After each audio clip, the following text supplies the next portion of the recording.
নমস্কার বন্ধুরা, টেক আড্ডার আরেকটা এপিসোডে আপনাদের স্বাগত। আজকে আমরা একটা ছোট্ট জিনিস দেখাবো বা ছোট্ট জিনিস নিয়ে আপনাদের সাথে একটু কথা বলবো।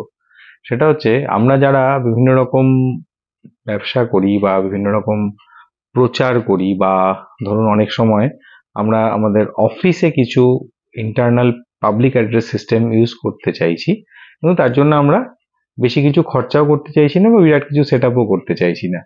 তো সেটাকে আমরা কিভাবে করতে পারি তার একটা ছোট্ট আইডিয়া আমি দিই, এটা খুব কাজের হতে পারে, হয়তো যারা কাজ করবেন ভালো লাগবে।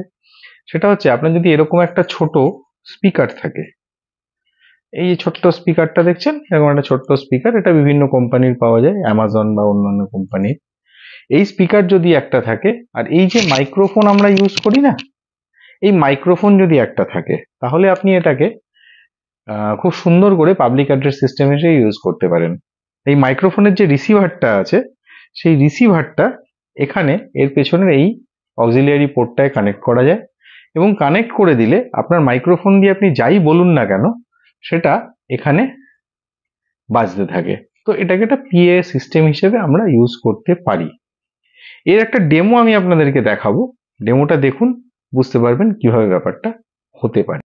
দেখুন, আমরা এই স্পিকারটার পেছনে এই অ্যাডাপ্টারটা লাগিয়ে দিয়েছি আর মাইকটা আমার কাছে রয়েছে। আমি এখানে যা বলছি এটা কিন্তু স্পিকারটা থেকে শোনা যাচ্ছে। তো এটাকে আমরা একটা পাবলিক অ্যাড্রেস সিস্টেম বা বিজনেস প্রমোশনের জন্য ইউজ করতে পারি এই টেকনোলজিটাকে। এতে কিন্তু আপনার লো কস্টে পুরো ব্যাপারটা হয়ে যেতে পারে। এবার আপনি যদি চান এরকম যে ডিভাইসগুলো পাওয়া যায়, এটা দুটো তিনটে মাইক পাওয়া যায়, তো সেক্ষেত্রে এটাকে বিভিন্ন ডিপার্টমেন্টের সাথেও কানেক্ট করে নেওয়া যেতে পারে। ছোট একটা অফিসের ক্ষেত্রে এটা কি কাজ হয়ে যাবে, বা যেখানে আমাদের সার্ভিস সেন্টারগুলো থাকে, কাস্টমাররা যান বিভিন্ন ডিভাইস সার্ভিস করাতে, সেক্ষেত্রেও এটা কিন্তু কাজে লাগতে পারে তাদের ক্ষেত্রেও। তো আজকে টেকের ভিডিওতে এইটুকুই। পরের ভিডিওতে আমরা অন্য কোনো টপিক নিয়ে কথা বলবো। আজকের মতো এখানে শেষ করি। ধন্যবাদ।